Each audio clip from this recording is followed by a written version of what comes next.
I was like it on Coast to Coast when there's a mystery that even I don't know the answer to that we'll get to coming up when we get the main guest on next hour. But as of last report, this is what I heard, that Bob Chapman is going to join us to talk about the economy tonight. He said, it's a house of cards. I mean, it may feel like we're heading in the right direction. You might hear the news that says things are heading in the right direction. He knows where all the bodies are buried. He said the causes of this depression are yet to be addressed. It could collapse again. He knows more about that, and he'll tell us coming up next hour. He publishes an international forecaster newsletter. And this is what I heard, that he is out of the country right now in an undisclosed location because there have been attempts on his life. And it's because of the information that he has about Goldman Sachs. I'll suspend my disbelief for the time being until we get Bob Chapman coming up next hour and we find out more about it. Suspension of disbelief, well, that's always the theme when we talk to Gary Patterson. He's the rock and roll expert on Coast to Coast AM.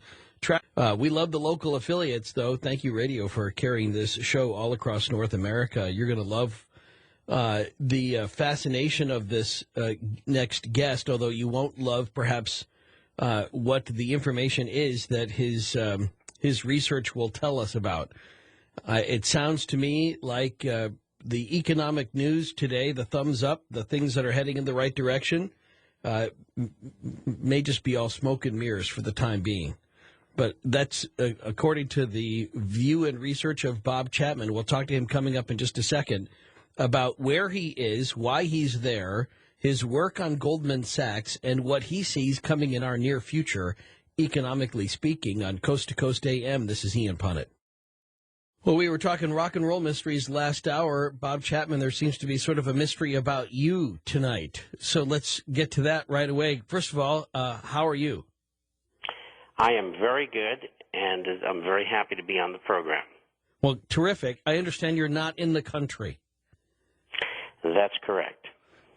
From where are we hearing you tonight? Someplace in Latin America. Why are you there? Well, first of all, because I like the style of living, and second of all, because over the years, the United States government has taken a particular dislike to the things I have to say. I had heard that you feel as though somebody may have attempted to take your life. True? True. I'm interested in that. If you don't mind exploring that just for a second. What is it that happened that led you to believe that somebody was trying to kill you? Because I have connections in different parts of the world, and one of them is in Washington, and people who I have known for a long time have told me that the government would like to stop me from continuing to point out the truth of what's going on. And I think one of the reasons why as well in their particular dislike for what I have to say is that I worked in counterintelligence for the government a long time ago, but they seem to think that once you're in, you're never out. So, okay, so you worked in counterintelligence. You may know a little too much for their liking. They don't like your attitude toward the government or the economy. But, okay, so anybody can link up to you on the Internet, right, through coasttocoastam.com. Just click on. You're right there in the upper left-hand corner of the screen. How could they possibly stop you, and how are they thinking that by trying to intimidate you like this that they would keep you from putting your information up online? Well, I haven't done that as yet. And I can't understand why, quite frankly. As far as locating me, I think that would be rather difficult for them. But it all depends on how aggressive they want to get about the situation. And evidently I'm not causing them enough grief to push things any further at the present time. So it's a stalemate. You've left the country. They allow you to continue to put things on your website without harassment as long as you don't come back. I think that would summarize it, yes. Okay. But you're liking where you're living, you said. So you're liking the South American lifestyle. Yeah, very, very, very much. It's much more, quote, laid back than life is in America and Canada and Europe. And people, I think, are more outgoing, even if you're not very strongly conversant in their language. They seem to overlook that to know you and talk to you. Okay.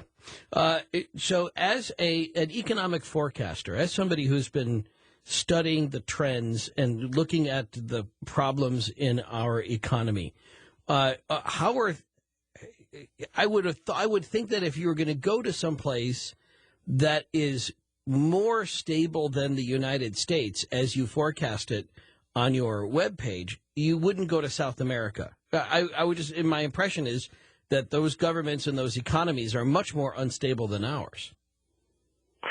No, I don't think so, and I'll tell you why.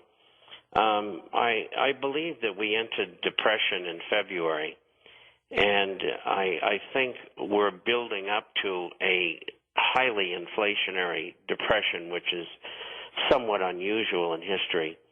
Usually history shows us that depressions hit and they go directly downward into a deflationary style, and that hasn't happened.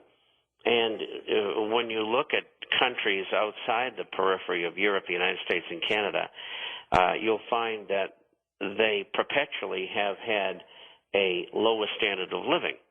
And so whether you have inflation or deflation in those economies, what's happened is that they've lived so close to the poverty line that when things get worse, they're not as worse or worse than they are in the United States. And an example, perhaps throughout Latin America, the average person makes about $500 a month, maybe $600. And if you're a bank manager or something like that, you're probably making $1,200 to $1,500 a month. And in the United States, people who are doing those kind of jobs are making anywhere between, we'll say, $30,000 and $50,000 a year. And so they're in the United States, they're further away from the edge of poverty, so to speak. And so when they come down because they've lost their job or their home or something like that because of the cutback in employment, what happens is that the fall is resounding. Whereas in Latin America, when you're close to that line already and things get worse, you're used to having a bad time anyway. And so it's not good, but the adjustment is not as great. Okay. And you think that from what you can see where you are, that we, unlike some of the rosier impressions that we've heard about the economy the last couple of days, you think that we've yet to hit the real sort of sweet spot of how low this is going to really go? I think that's a fair assessment. I think people have to understand first that irrespective of political ideas and political parties, the United States has had a very difficult time since the late 1980s, and people don't realize it because the Federal Reserve, which is a privately owned corporation, has continued through that period of time to be able to ameliorate some of the problems that have popped up by creating more money and credit and lowering interest rates. This time around, it's a little bit different. During the latter part of the last century, into the year 2000, the stock market boomed, and then we had a bubble that burst and it headed down. And then the powers that be behind government, the people who make decisions, they decided that via the Federal Reserve and interest rates, that they would have a real estate boom, which they did, and we're seeing the results of that now. And so the next step is, what do we do next? And where do we have our next boom? And the problem is that having the next boom isn't really easily possible. And on top of that, we have an economy that, at its peak just a few years ago, showed that consumption made up 72% of GDP. It's now a little bit below 70%, and the long-term average is around 65.5%, 64.5%. And so, with that said, you say to yourself, well, what can we do to make the economy work? Well, very little. And I think the solution lies in manufacturing, but the problem is if manufacturing starts increasing what they're doing, as an example,